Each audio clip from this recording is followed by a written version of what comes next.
So in this video, I'm going to teach you how to make a delicious chocolate orange mud cake. So mud cakes are really very interesting because they are very dense and yet very moist as well, and they go really well with wedding cakes, or especially when the times that you have a lot of decorations on the cake to do and you want to leave the cake out for some time, like a couple of days, because you have intricate work to go on. And mud cakes usually mature with time, and the better number of days you have them in the refrigerator or the freezer, the more number of days. And then they are like the rich fruit cake types. They are better with flavor on the texture, because if they are like staying there for some more time, and they're not good when they are freshly baked. Like you can't be baking it today to be used the next day. They're like extremely soft and not very stable. But then if you give them more time, like 5 days to about 10 days in the fridge, then you have better tasting and better textured mud cakes. So they have to be as part of one of our recipe collections. So I thought this has to be a must to be included in this specific course. Okay, so it could have been just the dark chocolate mud cake, but I wanted to introduce flavors into that. And so we have orange here. So the zest and the orange juice that are added here are just part of the water.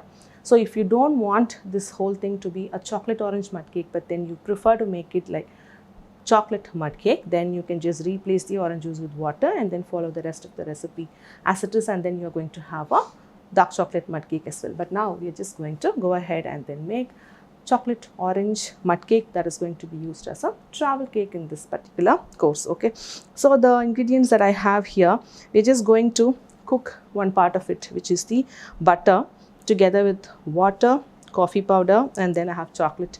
You're going to put it on a saucepan and then melt all of them together, and then have like a liquid sauce that you have to set it aside initially. And then into that liquid which was cooked, I'm going to add the orange juice in here, and then the zest, because we don't want to cook the orange juice in the saucepan, because that is going to get some bitterness into the cake, which we want to avoid. Okay, and then we have all the dry ingredients, which is the baking soda, baking powder, and there's some salt, and that's cocoa powder, all-purpose flour.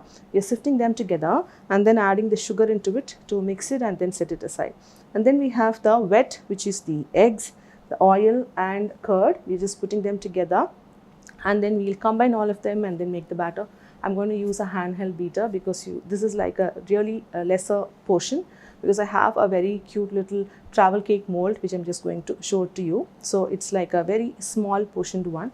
So our hand beater should quite do, because the stand mixer is not going to take up such a less quantity into the bowl and then beat. Okay, so the mold that I'm just going to use for this particular lesson is this travel cake mold, and that comes with a rod, and then the insert for the chocolate orange cake, the orange curd is going to go inside this particular hole. Okay, so we have to take the rod out, and then the mold is all lined up. There's butter coated on the pan, and then there is butter paper on both the sides and then on the bottom as well. Okay, and then the rod is also buttered and floured, and it needs to be inserted on both the holes. And with this rod is where we are just going to pour the batter in, and it is going to get baked with the rod. And once it is all baked, then I'm going to show you how do we just remove this rod and then have that secret hidden insert, which is going to be the orange curd. Okay, so the pan is prepared, and now I'm just going to start with sifting the dry.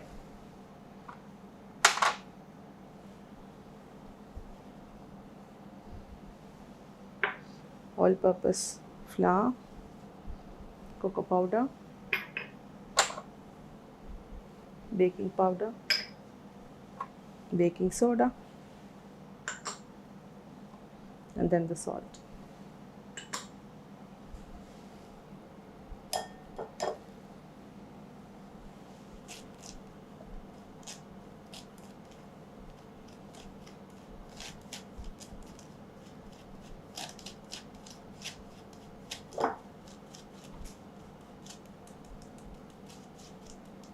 So I've sifted, and then I'm just going to set this aside. And before putting this aside, I just want to add the sugar and then mix it up. So all this together will form my dry ingredients component.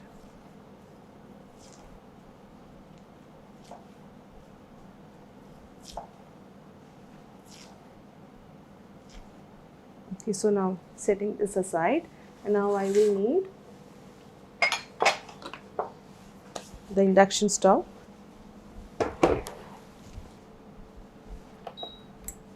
So now I have the saucepan on the induction stove.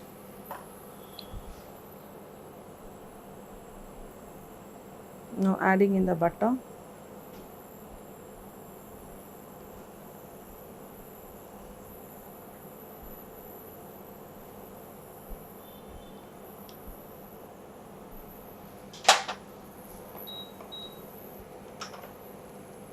Water.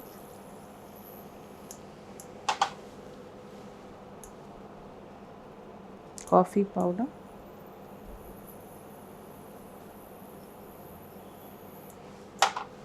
Then I'm adding in the chocolate as well.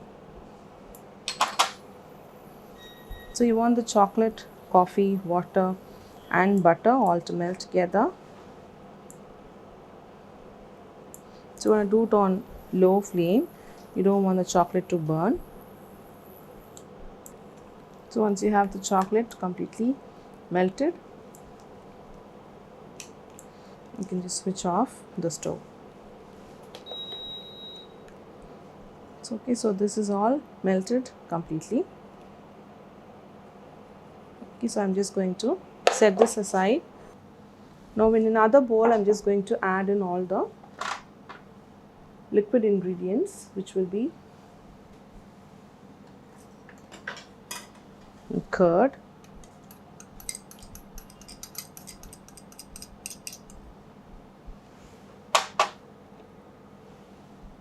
oil,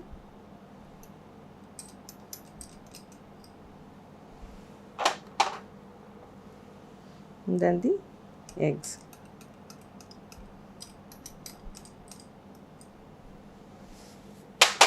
I'm just going to whisk this together.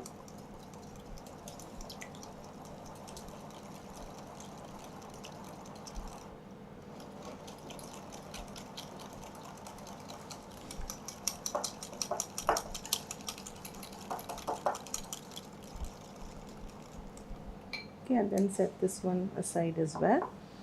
And then into the chocolate sauce, after allowing it to cool down a bit, add in the orange juice,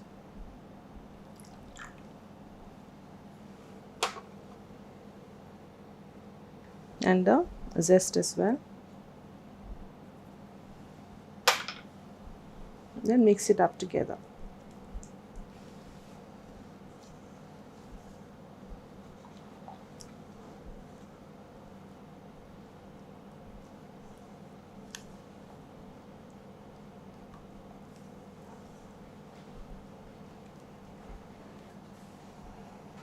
So now I have the liquid, the chocolate sauce, the liquid ingredients and the dry ingredients as well. And now I'm just going to get another bigger bowl, which is this one. Into this, I'm going to add the dry ingredients.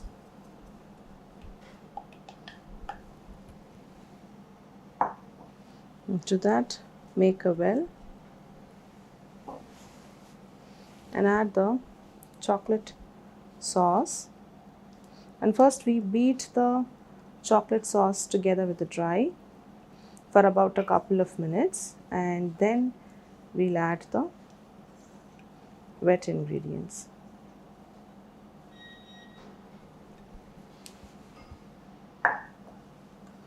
So I'm just going to use a handheld beater.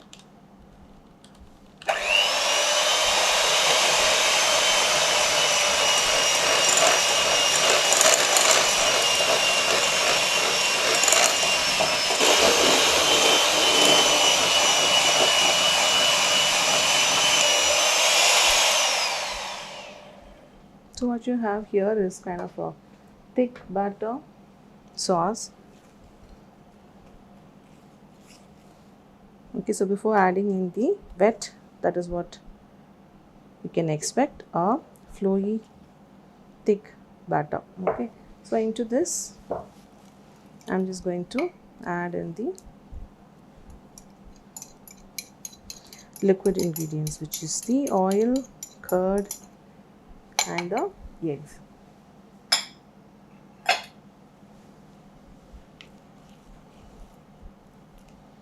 I'm going to use the hand beater. I'm just mixing it up so it doesn't splatter much. Now I'm going to use the hand beater and then mix it up until we have a smooth batter.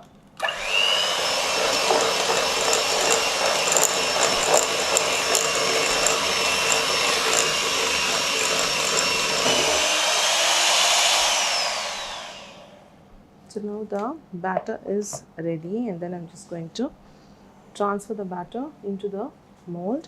So now for mud cakes, we just want them to slow bake on very low temperature and for a longer period of time, and that is what is going to give it the aging capability, that it over bakes but then the moisture doesn't have to go out. So we're just going to bake it at 140 degrees Celsius, and this will get baked for about 45 minutes to even about an hour.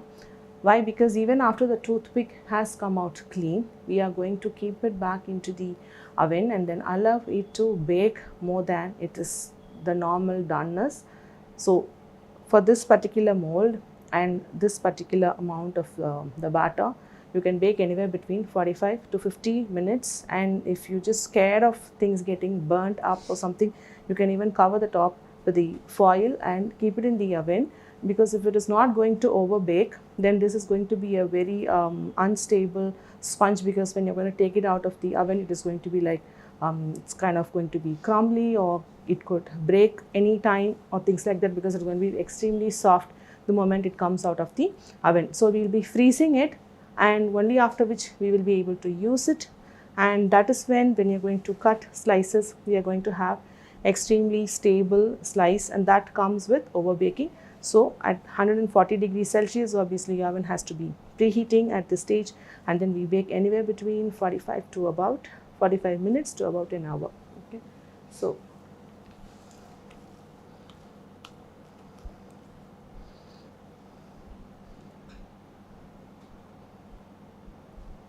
I'm just going to pick the batter up and then drop it in.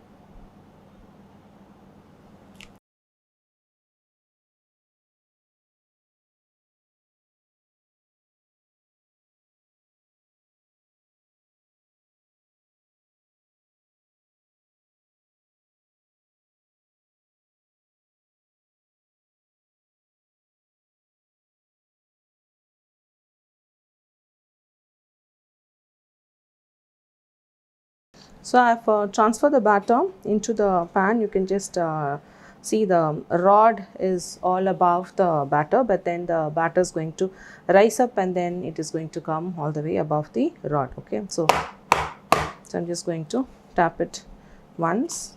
Okay, so you can see the rod is all shown up. So that is how it is going to be. Now I'm going to put this into the oven at 140 degrees Celsius to get baked for about 45 minutes, and then I'm just going to continue baking for some more time, which is, it's like taking it all the way up to an hour, and then I'll get back to show you how this travel cake, the chocolate orange mud cake, has been baked. So we have the chocolate orange mud cake baked and out of the oven. It is quite warm. I just wanted to show how it looks. Obviously we have over baked it, right? So the toothpick, even after it comes out clean, you could just keep it for the more like for 15 minutes on 140 degrees Celsius. So and now you can't unmold now because it will be too soft. So with the rod in, this needs to be cling wrapped and then frozen for about 4 hours. And then I'll just get back to show you how we need to remove this rod and then take the cake out. So the chocolate orange mud cake, you can see it's been freezing for about 2 hours, and I'm just going to release the rod out. Okay, take this one out, and then I'm just going to get the cake out, and we have the lining of the butter paper.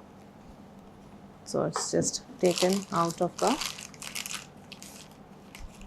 pan, and then we have the center hole here through which we are just going to add in the orange curd. Now this again should go into the freezer, so I'm just going to cling wrap this in 2 layers and then pop it in the freezer, and then get back when I'm ready to assemble the chocolate orange travel cake.